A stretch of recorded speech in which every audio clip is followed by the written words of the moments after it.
Well, the older amongst us have heard of the book The Tale of Two Cities. The younger amongst us have heard about the villain Two-Face from the Batman films. But all of us who watched the game today have realized it's a bit of both of these stories, is what has happened with Bangalore.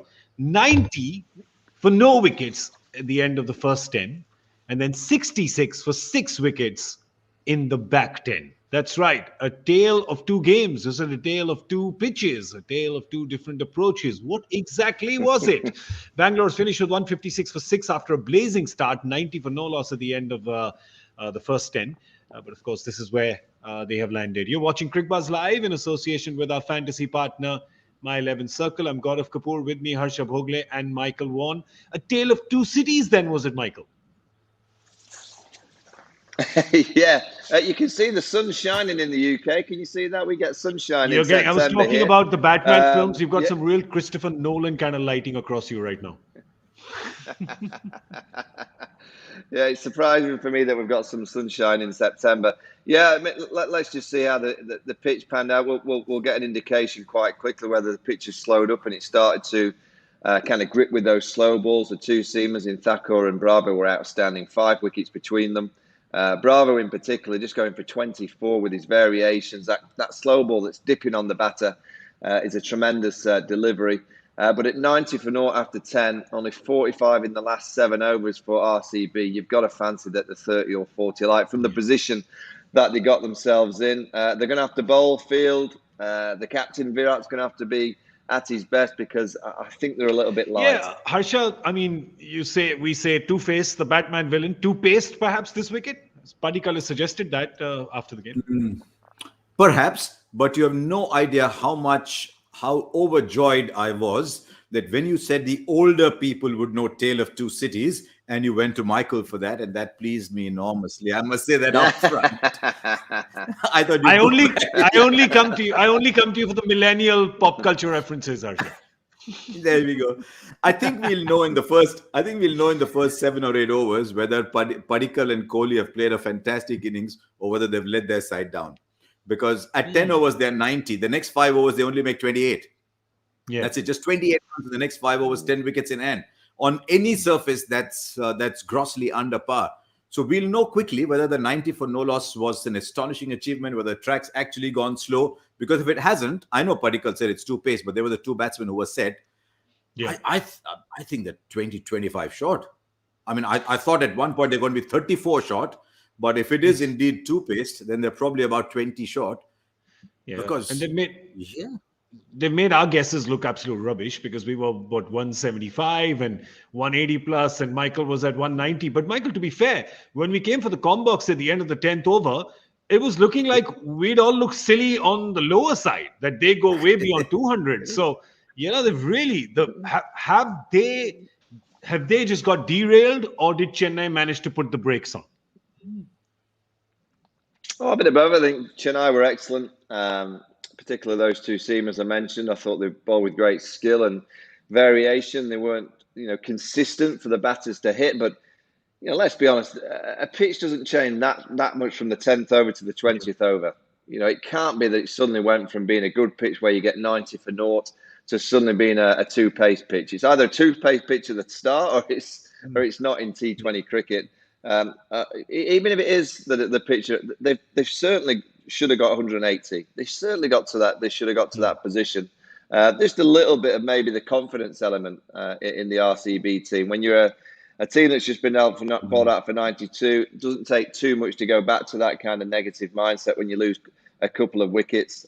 What they needed an AB flourish. They needed a Glenn Maxwell flourish. I was surprised by Tim David's shot where he just kind of chipped it in the air, obviously trying to get Maxwell back on strike. But surely, when you're in the last few overs, you all should be going for it. So just a little bit confused by the tactics of the RCB batting unit. But full credit to Chennai, the experienced pros. Bravo. I don't know how old he is now. How old is he? 30-something, 38, something like that. And he just continues to roll up and bowl his 4 overs with great skill and composure and calmness. He must be a captain's dream because he knows exactly what he's trying to achieve. That first ball that he bowled, I mean, it just shows you. Dwayne Bravo, CPL winning captain, played over 500 T20 games. Just the experience, the guile that he has. I think that first ball that he bowled in the game, I think that you could have left from Dubai and reached the Sharjah ground before that ball reached. It's just like dipping and going and going and Or reaches given the the next athlete, end. he could have caught it himself. Given the athlete, he could have caught it himself. It's a bit Just- like one of those cartoon films, right? He just bowls it and then goes and hits it and then runs and catches it as well. There's been only one ball in the history of this tournament. You didn't know whether the ball coming at you was this one or the previous one. And that's Rajat Bhatia, if you Rajat remember. Bhatia. Remember Rajat Bhatia? Of course, Remember of Rajat course. Bhatia? The ball would leave, but you didn't know if it was this one or the previous one still reaching you. But you know what? We've got a lot of. That's another Nolan reference, That's another Christopher Nolan reference because that happens in his films. You don't know whether you're still watching the same one or the previous one or the days merged into the next. This is a very interesting show. Very Nolan-esque. Yeah, I mean, I hate to go away from your picturesque description of the movies, but Dev, that Padikkal said when the ball was new, it came on well. As soon as it got old, it started gripping a little bit. So I just wonder if it's a go after the new ball kind of surface. Yeah. Oh, yeah. But they will. I mean, you look at Chennai, Definitely. you look at a total that's not daunting. You look at a batting lineup, and we'll see the 11. We'll put the Chennai 11 up. You'll see they just keep batting and batting and batting and batting. Josh Hazelwood is, capable of hitting a few big hits. He's done that for Australia. So they just keep going. And when you have this kind of a batting lineup, Michael, obviously, and a total that's not daunting, I mean, 157 being the target, they're only going to play one way, and they're probably they know they bowled on that pitch, so they know if what Padikkal is saying is accurate, which is that your best chance is the new ball, or you're going to see hell for leather in the power play then. Yeah, I mean, the only problem that a deep batting lineup has generally is that you can just leave it to somebody else because you know that there's another batter that can come from inside the dugout. It'll still take one of that top four to have an innings of substance. It'll still take someone to get a 70, 75, I think, to chase down this total, and then you'll have a cameo or two around it. If you keep leaving it to the next batter, you can become unstuck in this kind of chase. But, they've got the depth. If they are in a position where they've lost wickets, they've got plenty of power and skill to kind of grab the game back. So you've got a batting lineup that you look at and think they should be able to chase down this kind of target on this kind of ground, on this kind of surface. But it's the IPL. Anything's possible. Yeah, I just wonder sometimes. Sorry. If you're expecting to chase 180 and you suddenly have to chase 156, can the chasing side say, you know what, it's a lot lesser than we thought. Let's keep our wickets. Let's just time this run chase a little bit. It's under control. It's just 8 and over. Let's time this run chase a little bit. And then suddenly find next thing you know is the asking rate's gone up to 10. So I'm very curious to see how Faf and Gaikwad start off. Yeah, I don't know if you saw on the TV screen, but when the Chennai bowlers and fielding team were coming off, the coaching team from Chennai were giving them an almighty high five. They were all kind of. It was almost like they were celebrating the fact that they restricted RCB to that total. I think they're delighted with the number that they're chasing. As you mentioned, Harsha, the first 6 overs on this kind, you've got to go with that batting lineup. You've got a license to really try and get to 50 or 60, possibly 60 on this kind of venue, and then you're needing 90 odd inside 14 overs, which should be a stroll in the park. But as I said, it's the IPL, it's T20 cricket. There's another number there that was very interesting, Gaurav. I think that got sent to us as well. After the power play, Virat Kohli made 20 of 20. Yeah. Before the power play, it had gone really well, but straight after the power play, he made just 20 of 20.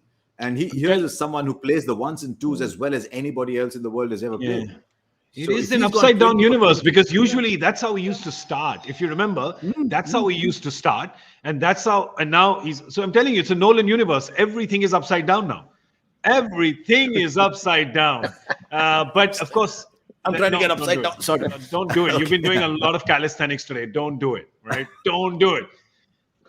Just the good thing, of course, is that we see the good news for Bangalore is the fact that both Padikkal and Virat looked really good when they looked good, right? I mean, some of those shots were, those were sweet. Yeah, impressive. It's always, when you get a right-hand, left-hand combination going well together, it's very difficult to keep that kind of combination quiet. That shot that Virat plays over mid-wicket, when he didn't even look when that ball went pretty much out of Sharjah, he just kind of knew, Fred. Thank you very much. And it's a different sound off Virat's bat. When Virat hits a ball, it's a different sound to many other players in the world, because he's just got that pure timing, that lovely technique, that right hand just comes in at the right time, like a tennis shot. He just goes, thank you, topspin, at the ground. It's a joy to watch. And Paddy Cali hit some nice strokes. That one down the ground off Josh Hazelwood, where he'd just been pushed back with a shorter ball, and then it just got a bit fuller, and he checked it down the ground. Was fantastic. So great partnership at the start, and I'm pretty sure, Harsha, that the Chennai opening pair will walk out and think we could do something quite There's one similar. ball from Jadeja, though, that went past Kohli's outside edge and almost hit the off stump. Can you imagine Jadeja on this track turning one past Kohli's outside edge to hit the off stump? And I just wonder if there's a story there as well. That's why I'm very curious to see, of course, the first 4-5 overs, but whether in fact it does get more and more difficult. And if, keeping that in mind, Chennai chase the new ball, just go after the new ball.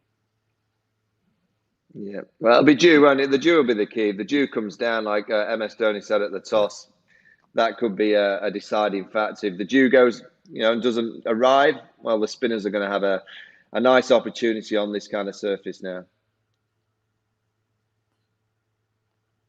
Lord Thakur as well. Lord doing Lord things, 2 and 2.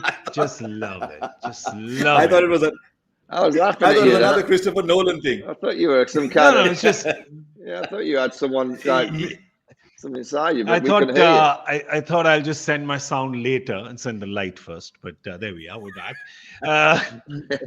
4 overs, 29, 2 wickets, and those 2 wickets and 2 balls, and that kind of just it's tough in T20 cricket when you're going so well. You lose 2 wickets and 2 balls, big wickets. That kind of stuff is kind of, it dents you, right? It dents you, and it did, and they just kept getting dented. But anyway, let's have a look at the Bangalore bowling real quick. And what does Virat Kohli have? What is the ammunition he has? Chennai, you saw their batting. They're batting very, very deep. 156 is what Bangalore have put up on the board. Their bowlers have to come out and defend it. They've, of course, got Hasaranga and Chahal. And then in their quick bowlers, they've got Siraj, Saini, and Harshal Patel. Fact, Harsha, it says something that Dhoni didn't use Moeen Ali, right? Didn't use Moeen Ali, didn't use Suresh Raina. Therefore, it just says that this is not the kind of surface. Glenn Maxwell is pretty much like for like that way, I think there was a powerful right-hander batting at all times. Because there's a powerful right-hander batting at all times, he probably thought, look, Moeen might just travel. So I'm getting by with 5 bowlers. I'll get by with 5 bowlers. But the difference is that I think Chennai RCB have to get by with 5 bowlers, because the 6th is Maxwell. Yeah, true. But they do have 3 lefties in their top 6, right? I mean, they have got Moeen Ali, Raina, and Jadeja, so they could just, you never know, right? If things get desperate, and then you don't know what will happen. Things are desperate for us. He can bowl those fast off breaks, can Maxwell. So don't be surprised if he gets 1 or 2 from him early. Yeah, I think it's the kind of venue that Moeen Ali, when MS Dhoni would have looked at him, probably looked the other way. Went, please, not on Sharjah. No, these big right-handers. Well, it went pretty bad for us because we weren't anywhere close to the right score with our predictions. So we'll do it again, and this time we'll reduce the sample size, make it the power play. Chennai in the power play. What are they going to get? Who goes first? Michael?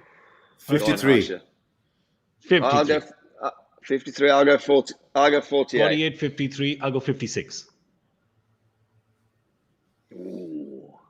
Can you explain that as 10 mark questions? That please explain the reasons why you have gone with 56 as your score. 10 marks question. Why I've gone? It was just a guess because it's 156. I went with 56. Also, when I was in Delhi. No, sir. I'll give you a great answer. When I was in Delhi growing up, there was Aurobindo Market next to us, which had a really lovely restaurant we used to go to after Sunday cricket. It was called Chappan Bhog. I'm not making this up. I'm absolutely dead serious. Where we had puri aloo for breakfast after playing 2 hours of hard cricket on a Sunday morning. It was called Chappan Bhog. Anybody out there who's been in Delhi will tell us that I'm spot on. I don't know if it's still there. That was a perfect 10-mark answer because you had one sentence that was the answer and you padded it up with a lot to like your history answer. It's puri aloo, I mean, come on. No, but Chappan Bhog is a famous chain anyway. Anyway, forget it. We are talking cricket. Sure. Oh, is it? That was for you millennials, is it? It's for you millennials.